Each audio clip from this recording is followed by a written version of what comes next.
کہ بہت ہو گیا اس ملک میں مینڈیٹ چوری کے بعد ہم بیٹھے دھرنا نہیں دیا، آؤٹ سائڈ اسمبلی نہیں لگائی، ہم اس پارلیمنٹ میں بیٹھے ہوئے یہ سوچ رہے تھے کہ یہاں ہماری آواز کو سنا جائے گا اور جو مشکل عوام کی ہوگی اور ہماری ہوگی اس کا کوئی حل نکلے گا۔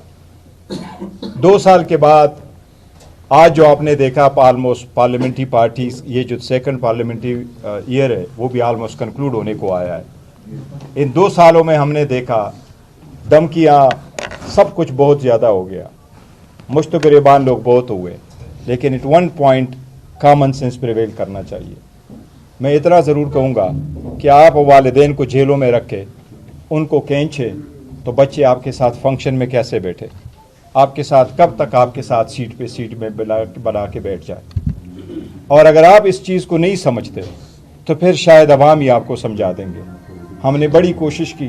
میں نے بارہا کہا ہے، بار بار کہا ہے، اور بڑے کرٹیسزم کے بعد جو مجھ پہ ہو رہی ہے اس کے باوجود ہم سب نے کہا ہے کہ کامن سینس پریویل کرے، زد اور زور سے کچھ حاصل۔ اگر آپ اتنا آئسولیشن میں جاتے ہیں، آپ چاہتے ہیں کہ عوام خان سے نہ ملے یا خان عوام سے دور ہو، تو یہ ممکن نہیں ہے اس بندے کے لیے یا ان لوگوں کے لیے جو 70% اس وقت خان صاحب کے ساتھ ہے، ایٹ لیسٹ 70% جو کنسٹیٹیوٹ کرتے ہیں 17 کروڑ عوام۔ پاکستان کی عوام کو تیش نہ دلائیں، ہم نے کچھ بھی ایسا نہیں کیا جو آئین قانون کے مطابق نہ ہو۔ بہنوں کا رائٹ ہے،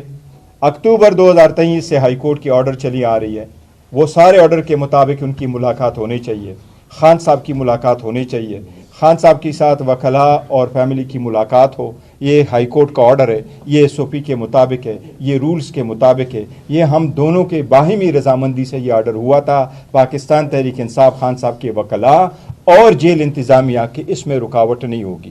اگر اتنی چیز پہ آپ رکاوٹ ڈالتے ہیں، پھر آپ کے ارادے کیا ہیں وہ ہمیں نہیں پتہ، لیکن آپ کو یہ ضرور کہتے ہیں کہ پھر اگر آپ نے یہ دیکھا کہ دوسری طرف سے آپ پہ آواز آئی تو پھر ملک کا نقصان ہوگا، جمہوریت کا نقصان ہوگا۔ یہ سارا سسٹم، ہم اس سسٹم کے بینیفیشری کو ہم ہمیشہ سے کہا ہے کہ آپ تو پارلیمان میں ناجائز طور پہ بیٹھے ہیں، آپ تو جا کے اسٹرینجر اس پارلیمان میں، بٹ پھر بھی ہم نے اتنا کہا کہ ہم آپ کے ساتھ بیٹھتے ہیں۔ تو آپ خواہ اگر یہ چاہتے ہیں کہ پارلیمان میں مزید نہ بیٹھا جائے تو یہ اس طرح کنٹینیو نہیں کر سکتے۔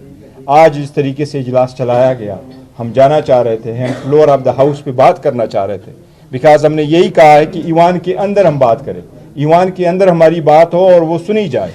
اور ہمارے ڈیمانڈ سارے آئینی اور قانونی ہے۔ اس طریقے سے یہ اگر آپ چلائیں گے تو یہ نہیں چل سکتا، اس سے کوئی تھرڈ فورس بینیفٹ کرے گی جو اس ملک کے لیے خطرہ ہے، جمہوریت کے لیے خطرہ ہے۔ ایک بار پھر ہم کہتے ہیں کہ یہ اگر آپ بہانہ بناتے ہیں کہ ملاقات اس لیے نہیں کراتے کہ وہاں سے ٹویٹ آتی ہے، بشرا بی بی کی ملاقاتیں کیوں بندے؟ اس کا تو کوئی ٹویٹ ہینڈل نہیں ہے، اس کی فیملی تو کبھی کوئی پریس ٹاک نہیں کرتی، تو ان کی ملاقات تو ہو۔ کتنا عرصہ سے ان کی ملاقات بھی بند ہے، ان کو بھی کوئی چیزیں نہیں جا رہی۔ ایٹ لیسٹ یہ تو آپ ایک اور لیول پہ اب گر گئے۔ یہ ہمیں توقع نہیں تھی کہ اس فلور پہ آ کے اور اس پارلیمان میں یہاں سے آ کے یہ اتنے سارے الیکٹڈ نمائندے جن کے پاس عوام کے 3 کروڑ ووٹ ہے، وہ آ کر کے فقط یہ کہیں گے کہ خان سے ملاقات کراؤ۔ لیکن یہ ہماری کمزوری نہیں ہے، یہ سسٹم کا فالٹ ہے۔ واقعی سسٹم یہاں تک خراب ہو گیا، کولیپس کر گیا کہ ایک ملاقات کے لیے اتنا کچھ کرنا پڑتا ہے۔ یہ بہت افسوس کا دن ہے۔ تو جی ناظرین کرام، بیرسٹر گوہر نے آج بے بسی کا اظہار کر دیا ہے۔ بیرسٹر گوہر کی یہ جو پریس کانفرنس ہے، اس میں آپ دیکھ رہے ہیں کہ ڈس اپوائنٹمنٹ جو ہے وہ واضح طور پر ان کے چہرے سے جھلک رہی ہے، اور اس سے پہلے انہوں نے کبھی جو ہے اس طرح سے ڈس اپوائنٹ اس سے پہلے انہوں نے کبھی بھی اس طرح سے مایوسی کے لہجے میں بات نہیں کی۔ وہ ہمیشہ پر امید نظر آتے تھے، لیکن ظاہر ہے دوسری طرف سے جو ہے وہ تمام حدیں کراس کر دی گئی ہیں۔ عمران خان صاحب کی رہائی کی تو بات دور ہے، اب ان کو ملاقات کرنے تک کی اجازت نہیں دی جا رہی طاقتور لوگوں کی جانب سے۔ تو یہاں پہ انہوں نے آج واضح طور پر جو ہے وہ کہہ دیا ہے کہ بس بہت ہو گیا، اب مزید برداشت نہیں ہے۔ اب اس پارلیمنٹ میں جو ہے وہ بیٹھنے کا جو فائدہ ہے وہ نظر نہیں آ رہا۔ انڈائریکٹلی وہ اس پارلیمنٹ کو چھوڑنے کی باتیں جو ہے وہ ان کی گفتگو سے واضح طور پر جھلک رہی ہیں، اور یہ کہا جا سکتا ہے کہ پی ٹی آئی جو ہے وہ کسی وقت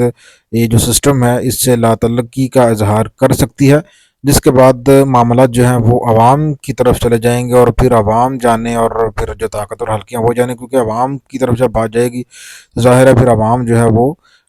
طریق چلائے گی، عوام جو ہے وہ مظاہرے کرے گی، تو اس طرح سے جو معاملات ہیں وہ دوسری طرف جانے کی شنکا جو ہے وہ ظاہر کی جا رہی ہے۔ تو بریسٹر گروہ کی جانب سے ناظرین کرام جو بات چیت ہمارے سامنے آئی ہے، اس سے یہی بات اب واضح ہو رہی ہے کہ حکومت کی جانب سے جو سختیاں ہیں وہ دن بدن بڑھتی جا رہی ہیں، سختیاں جو ہیں وہ کم ہونے کا نام نہیں لے رہی ہیں۔ آپ نے دیکھا کہ پہلے جو ہے عمران خان صاحب جو ہیں ان کے ساتھ ملاقات کروائی جاتی تھی، ان کے اوپر مقدمات چل رہے تھے، اور ان مقدمات کو لے کے سنوائی ہوتی تھی، وکلاء ملتے تھے، عدالت میں باقاعدہ کیسز چل رہے تھے، لیکن اب صورتحال یہاں تک پہنچ گئی ہے کہ عدالتوں کو مینج کرنے کے بعد اب ان کے اوپر کسی قسم کا کوئی کیس نہیں چل رہا، اور طاقت کے زور پر، ڈنڈے کے زور پر ان کو جو ہے وہ بہندہ بار رکھا گیا ہے۔ اور جب وہ جیل میں بیٹھ کر جو ہے نہیں ٹوٹے اور اپنے معاملات کے اوپر جو ہے وہ قائم ہیں، تو اس کے بعد ان کو توڑنے کے لیے ان کی جو اہلیہ ہے ان کو بھی پکڑا گیا، لیکن ان کی جانب سے جو مزاحمت ہے وہ پھر بھی ختم نہیں ہوئی، اور انہوں نے کسی بھی قسم کے جھکنے کے حوالے سے جو امکانات ہیں وہ مسترد کر دیے۔ تو اب صورتحال یہ ہے کہ ان کی جو بہنیں تھیں وہ ملاقات کر رہی تھی، جب وکلاء کے اوپر پابندی کے بعد، ان کے اوپر کیسز کے اوپر پابندی کے بعد بہنیں جو ہیں ان کی ملاقات ہو رہی تھی، لیکن اب تازہ ترین صورتحال یہ ہے کہ ان کی بہنوں کی جو ملاقات ہے وہ بھی بند کر دی گئی ہے۔ رات کو ہی اڈیالہ جال کے باہر ان کی بہنوں نے دھرنا دے رکھا تھا ملاقات نہ ہونے کی وجہ سے، تو اس کے اوپر حکومت نے وحشیانہ جو ہے وہ طاقت کا استعمال کیا اور دھرنے کو رات کو ہی ڈسپرس کر دیا، اور مطلب اب احتجاج جو ہوتے ہیں وہ آپ کو پتہ ہے کہ پرامن معاشروں میں ہوتے ہیں، جو جمہوریت ہوتی ہے وہاں پہ احتجاج ہوتے ہیں، اور آپ طاقت کے زور پر کسی بھی قسم کے احتجاج کو نہیں روک سکتے، لیکن اگر آپ سمجھتے ہیں کہ آپ طاقت کے زور پر احتجاج روکتے ہیں تو یہ عوام کا بنیادی حق ہے جس کو آئین نے دیا ہوا ہے پرامن طریقے سے آپ جو ہے وہ معاملات کو دیکھتے ہیں۔ تو یہاں پہ صورتحال یہ ہے ناظرین کرام کہ احتجاج تک آپ نہیں کر سکتے، تو ایسے صورتحال میں آپ معاملات جو ہے وہ کہاں پر جائیں گے یہ ہمیں وقت بتائے گا۔ پر ناظرین کرام اس والے سے مزید اپڈیٹ کے لیے آپ میرے ساتھ رہیے۔ لوگ بھائی لوگوں، پاکستان، چین اور بنگلہ دیش نے فیصلہ کر لیا ہے کہ اب جنوبی ایشیا میں بھارت کی مزید چودراہٹ قبول نہیں کی جائے گی۔ اب بھارت کے ہاتھوں مزید بلیک میل نہیں ہوا جائے گا، اور سارک کے متبادل کے طور پر ایک نیا بلاک بنانے کا حتمی فیصلہ کر لیا گیا ہے جناب پاکستان، چین اور بنگلہ دیش کی جانب سے۔ ناظرین اکرام، یہ پرپوزل دیا ہے پاکستان نے، جس کو بنگلہ دیش اور چین نے فوری طور پر ایکسپٹ کر لیا ہے، اور اب اس پرپوزل کو مزید ایکسپینڈ کیا جائے گا اور دیگر ممالک کو بھیجا جائے گا انوائٹیشن، ہندوستان کو بائی پاس کیا جائے گا۔ آپ کو پتا ہے کہ جو سارک ہے اس کو ہندوستان نے یرغمال بنا رکھا ہے، جب دل کرتا ہے وہ اس میں شرکت کرتا ہے، اور جب دل کرتا ہے اس میں شرکت کرنے سے انکار کر دیتا ہے۔ اس کے بعد سارک جو ہے وہ اپنا جو اصلی مقصد ہے وہ کھو چکا ہے، یوں کہہ لیجئے کہ ہندوستان اس کو کھوکھلا کر دیا ہے۔ تو ناظرین کرام، سارک کو ریپلیس کرنے کے لیے پاکستان، چین اور بنگلہ دیش نے ایک نیا بلاک بنانے کی تیاری شروع کر دی ہے۔ یہ جو تیاری ہے یہ حتمی مراحل میں جو ہے وہ دال ہو چکی ہے، اور اب اس بلاک میں پاکستان اور چین اور بنگلہ دیش کے علاوہ دیگر ممالک کو جو ہے وہ انوائٹیشن بھیجا جا رہا ہے، جس میں بھوٹان، نیپال، سری لنکا، مالدیپ جیسے ممالک کو جو ہے اس بلاک میں شامل کیا جائے گا، جبکہ افغانستان کو بھی چین جو ہے وہ شامل کرنے میں انٹرسٹڈ ہے۔ پاکستان تو ہے افغانستان کو اجازت نہیں دے گا، لیکن چین جو ہے وہ پاکستان کو یہ کہے گا کہ افغانستان کو بیچ میں بھیا شامل کر لیجئے، افغانستان جو ہے وہ ہماری بات مانے گا۔ تو اصل بات تو یہ ہے کہ اس میں ہندوستان کو جو ہے وہ بائی پاس کیا جائے گا، کیونکہ ہندوستان نے سارک جو بنائی گئی تھی اس کو ختم ہی کر دیا ہے۔ آپ کو بتاتے چلیں کہ سارک جو ہے اس کو 1985 میں بنگلہ دیش کے دارالحکومت ڈھاکہ میں بنایا گیا تھا، اور 7 فاؤنڈنگ ممبر تھے اس کی ابتدائی طور پہ، جس میں پاکستان، بھارت، بنگلہ دیش کے علاوہ نیپال، بھوٹان، سری لنکا، مالدیپ جیسے دیش جو ہے وہ شامل ہیں۔ 2007 میں افغانستان کو بھی شامل کیا گیا تھا، اور اب کل ملا کے اس کے 8 ممبر ہیں۔ ویسے تو اس کا جو آئین ہے، اس کا جو